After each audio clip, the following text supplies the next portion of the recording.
Wanted to send you a quick little video to give you an overview of what AgentPEP can do for a real estate agent. I've been using this software now for about 3 months. We've tested it since it's been ready to go, and this should be the finished product. You can see you can click on the features of the Learn More tab to find out a lot more about the software. I'm just going to walk you through a step-by-step. Starting with the dashboard, you click on the word AgentPEP. It takes you to your dashboard, which gives you a business snapshot of where you're at in your business health, year to date. We'll talk about what feeds this in a moment and come back to it. We'll take you to the client screen. This is where you'll house your database. So if you wanted to pull up a client, it does have an alpha search on it, so you can pull them up by first, last name, address, or whatever you can think of about them, and it'll pull it up for you. This takes you to their screen, which has their birthdays, their anniversary dates, all their contact info, any notes from the past that you've talked about, and also any sales history where you can pull up past transactions to view those. As you're talking to this client from this screen or from a follow-up screen, you can add a note, talk whatever you talk about. If this is something that needs follow-up, you click the Needs Follow-Up tab, schedule a follow-up date, and then put a lead value. Like if this is say a $200,000 sale, we know that's a $6,000 paycheck. So we put that lead value in there and then add the note. And this will put this on a follow-up screen that we're going to see in just a moment. Then we're going to go over to the Transactions Manager. This is where you'll keep all your listings, your buyers, any archive files. Like this tab has, I'm currently working with 13 sellers right now. And this, for instance, if we pull this transaction up, this is all the data as far as the closing date, purchase price. It also has all the home inspection dates and times, the seller's info, and any notes that we've taken on this property, and also has the showing notes at the bottom and all the follow-ups from those.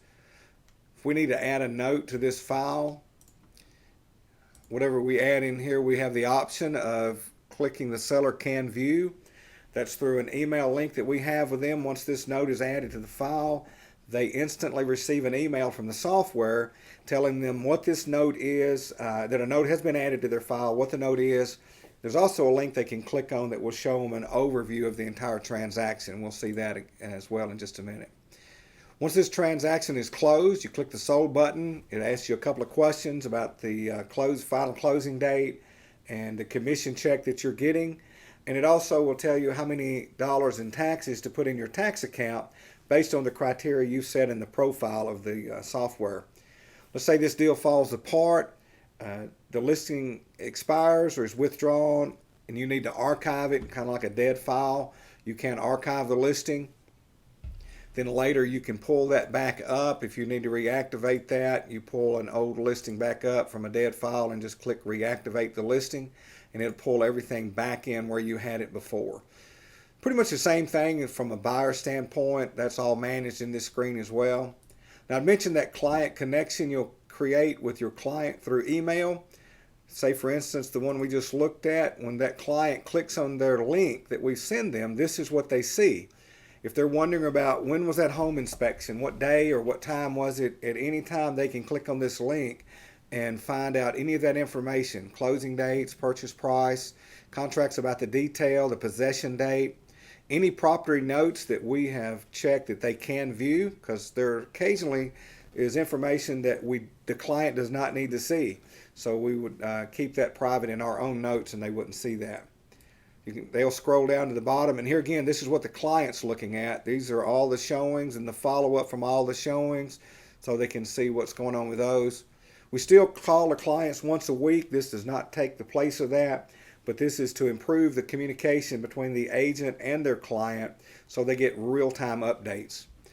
The client can also, from this screen, click this link, which they can send an email to this agent. Or if they're on their smartphone, they can touch on his number and it will call him directly from their phone automatically.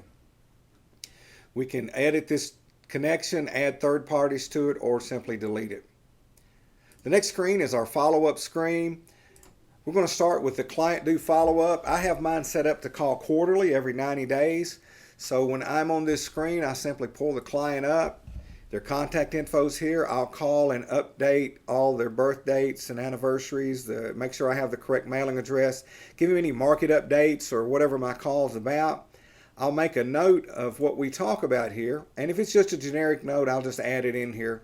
But if that is actually a lead I need to follow up with later, I check this button, and then I can schedule a follow-up date. I'll put the lead value in here, and it will send it to our follow-up screen that you will see here in just a second.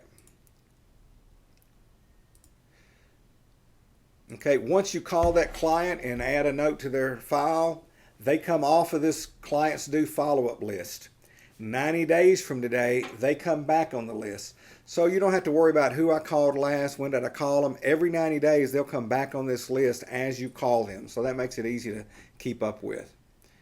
Now, I mentioned that we can make a note for a follow-up. That's what populates this list, the client notes due follow-up. And when we pull those up to edit, there's the note I typed. Here's the date I had to follow it up. If I want to view their contact info, I'll simply click on that link, and it'll give me their emails and phone numbers, all the information for that client. And I can schedule a new follow-up date or convert this into an appointment. We have a general leads follow-up. These are those notes where you will write on a Post-it note or a napkin or back of a business card. They're really not somebody that's in your database, but it is a lead that you want to chase down. This is somewhere to keep that information. You simply add the lead in, or you can go and edit to follow up with that. You can schedule a new follow-up date. And one convenient thing about this, if you're out in the public, in the grocery store, and you run into a client and they give you all this information, give them a call next week, instead of having to write all that down from your smartphone, you can pull this software up, click add the lead, and it will automatically type in the words that you speak into it through your smartphone, and you can add that note to follow up with them later. The other thing in the follow-up screen is the listing's expired. If you have a listing that's about to expire within 2 weeks of that expiration date, it will come up on this list to let you know you need to call and follow up on those. And last, we're going to look at the Reports tab. This is where we house like birthdays. You can go in here to make sure you've sent everybody their birthday card and mark it when it's done. You can export this if you want to do a mass mailing, pull it up by month, and manage all your birthdays and anniversaries. As far as your mailing list from your database, you can export this in a CSV file so you can print labels for your mailers. And we also have an email link. If you want to do a mass email to your database, you can export this in a CSV file as well. On the sales data report, this is defaulted to be year-to-date transactions. These are your sellers, your buyers, and then a total at the bottom where you're at for the year. You'll notice it has the closing date, sales price, gross commission, the amount that your company wrote you a check for, and how many dollars of that check you put in your tax account.